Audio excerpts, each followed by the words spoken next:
L'Institut national de recherche agronomique, le Centre de coopération internationale en recherche agronomique pour le développement et l'Université des Antilles ont choisi ensemble de relever un défi, le lancement du projet AgroEcodiv. Le projet AgroEcodiv est un projet co-construit qui met en interaction les acteurs du réseau socio-technique agricole en Guadeloupe. Conduit par 3 établissements, l'INRA, le CIRAD et l'Université des Antilles, il s'organise autour d'une gouvernance participative entre la région Guadeloupe, la Chambre d'agriculture, les agriculteurs et un représentant de la société civile et des consommateurs. Pour ce projet, ce sont 30 chercheurs qui se sont mobilisés autour de 20 disciplines. L'objectif étant de comprendre les attentes et les contraintes du territoire, de produire des connaissances et de concevoir et d'évaluer les innovations.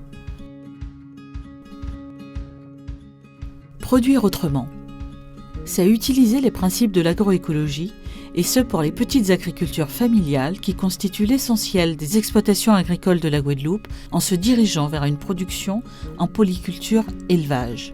Ce projet ayant comme retombée à terme la sensibilisation du public à l'agroécologie, à la connaissance des ressources locales, mais aussi à des formations spécialisées.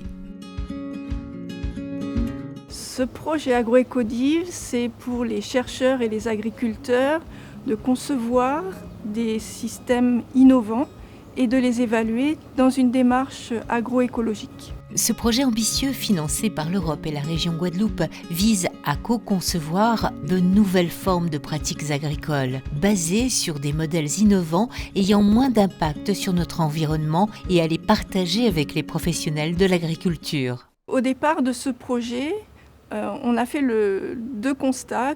La Guadeloupe doit augmenter son autonomie alimentaire. La grande majorité des exploitations agricoles sur le territoire sont des exploitations qui travaillent sur de petites surfaces, en moyenne 5 hectares.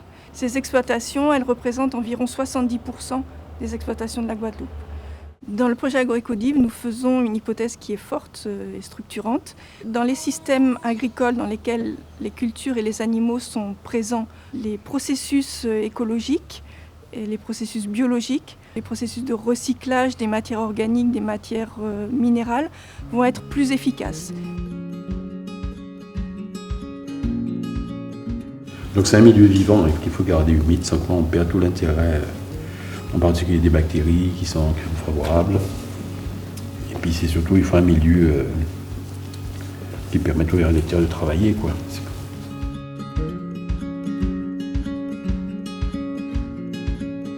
Le projet il est organisé en 4 axes. Le premier, c'est celui qui porte la dimension socio-économique du projet et qui est là pour recueillir les attentes et les contraintes du monde agricole. Le deuxième axe, il est là pour produire des connaissances sur les processus écologiques qui vont être impliqués dans les systèmes que l'on va étudier.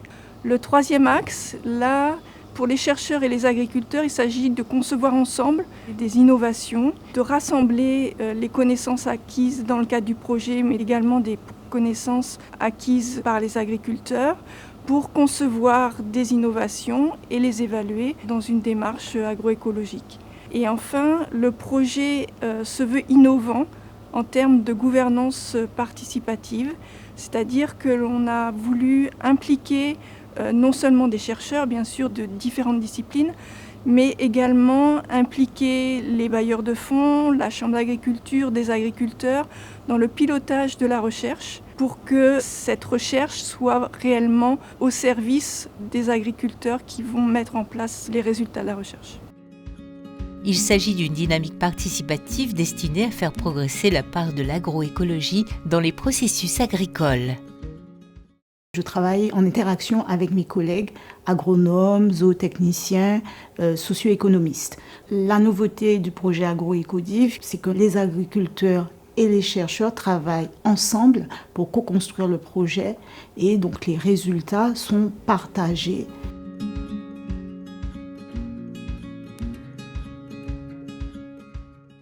Le socio-économiste, il intervient au moment où les scientifiques collectivement se rendent compte qu'il y a un certain nombre de travaux qu'ils font qui ne parviennent pas à devenir des facteurs de développement.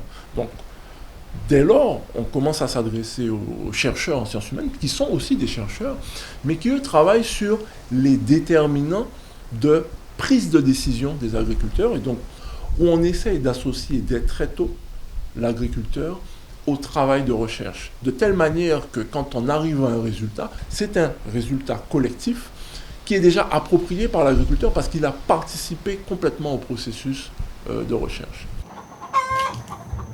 Je suis content qu'on ait enfin compris qu'il faut associer des agriculteurs avec des chercheurs et pour pouvoir produire quelque chose de bon après.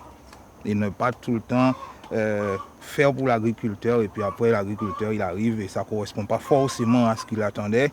Donc le projet AgroEcodiv, qu'on me l'a soumis, j'ai vu que c'est un projet qui intègre la polyculture et l'élevage. Donc c'est ce que je fais d'ailleurs. Parce que j'estime que la polyculture et l'élevage, c'est pas le meilleur, mais en tout cas c'est un bon compromis, un bon système de production pour avoir une agriculture assez intégrée sur l'exploitation et diminuer aussi tout ce qui est apport chimique. La recherche a toujours fait en amont pour les agriculteurs, alors que maintenant c'est bien que la recherche fasse avec les agriculteurs et comme ça on va pouvoir avancer, je pense, un peu plus vite. Construisons ensemble la transition agroécologique de l'agriculture guadeloupéenne.